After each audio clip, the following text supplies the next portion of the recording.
how to verify age on ChatGPT.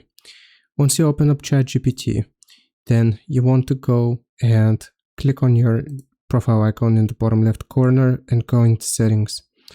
Right here, you want to go and find account. So you just want to click on account. And if you have the option to verify your age, you will find it right here. Another way of how you can do this is by going to Google and searching for verify age ChatGPT and just clicking on the first link. You may notice that it's going to take you to the same page, again, the account page. And right here, if ChatGPT requires age verification, then you will be able to complete it from here. You will need to provide a government issued ID photo, or you can use another service, which is just going to take a picture of your ID and just verify your age. I hope this video helps you out. Leave a like and sub. I'll see you next time.